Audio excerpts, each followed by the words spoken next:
आज मैं आपको एक ऐसे तवीज़ के बारे में गाइड करूँगा कि जिसके ज़रिए आप किसी की भी नफ्स को बंद कर सकते हैं।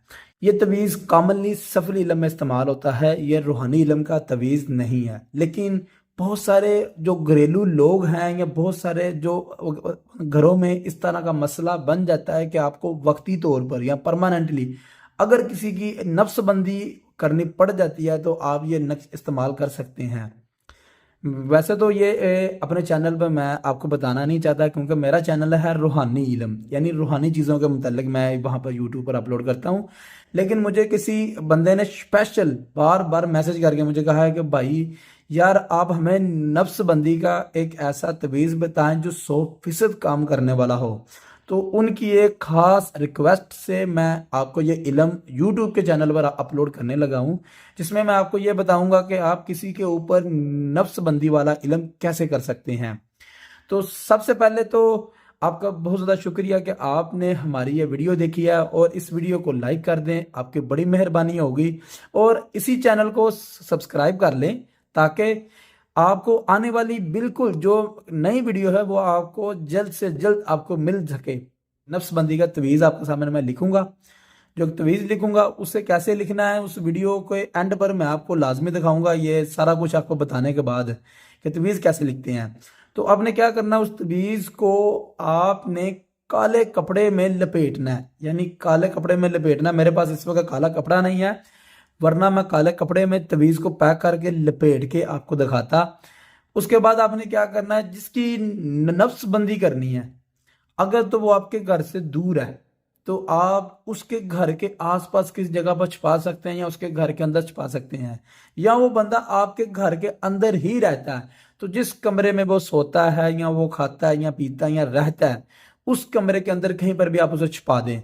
हाँ, याद रखिएगा कि उस तवीज के ऊपर उसका नाम और उसकी वालदा का नाम और उसकी डेट ऑफ बर्थ, ये 3 चीजें लिखना बहुत ज्यादा जरूरी है।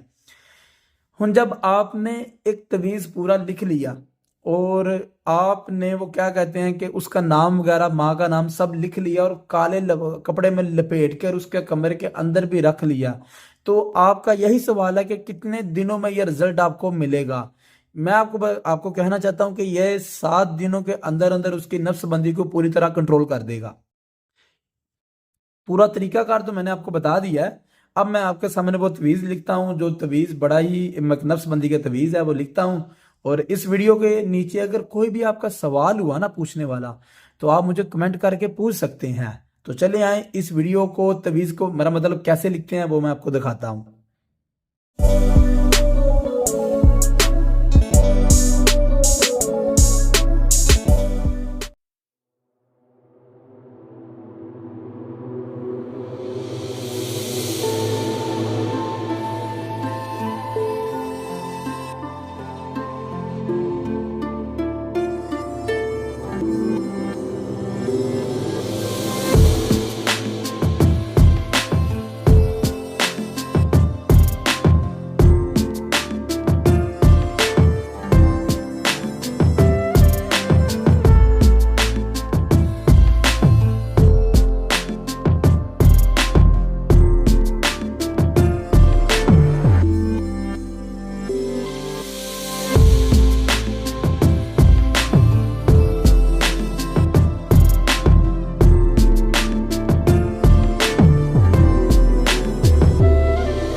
अच्छा, आपके सामने मैंने नफ्सबंदी का तवीज़ मैंने पूरा लिख दिया है, और उसकी पूरी डिटेल भी मैंने आपको बता दी है। और मज़ीद मैं फिर दोबारा से एक्सप्लेन करता हूँ कि ये तवीज़ मैंने आपके सामने लिखा है। इसकी आपने फ़ोटोकॉपी आपने करवानी है। इसकी बैक साइड पर उस आदमी का नाम, उसकी वालदा का नाम और उसकी डेट ऑफ बर्थ, पैदाइश। अगर पैदाइश ना पता हो, तीन चीज़ें कम से कम पूरी करनी है, तो उसका मौजूदा एड्रेस लिख दे। अगर माँ का नाम ना पता हो, डेट ऑफ बर्थ पता है और उसका नाम पता है, तो उसका एड्रेस लिख दे। कम से कम तीन चीजें उसकी पूरी करें। उसके घर के अंदर आपने जाके से छुपाना है। अगर घर के अंदर नहीं छुपा सकते तो घर के बाहर छुपाएं। अगर घर के बाहर नहीं छुपा सकते तो इसकी भी तीन चार फोटो कापियां करा के ना उसके घर के इर्द गिर्द जहां जहां भी मौका मिले वहां वहां से जाकर दफन कर दे। तीन चार चीजें यानी तीन चार मरतबा या तवीज लिख ले, और घर के आसपास कहीं पर भी आपको मौका मिल जाता दफनाने का तो वहां जाके से दफना दें। ये सबसे प्यारा आइडिया है, सबसे प्यारा इलम है। ये सफली इलम है। मैं आपको सबसे पहले बता दूं कि सफली इलम है, ये रूहानी नहीं है, क्योंकि रूहानी इलम में वो नक्श ही डिफरेंट होता है, इसमें नक्श ही एक डिफरेंट है।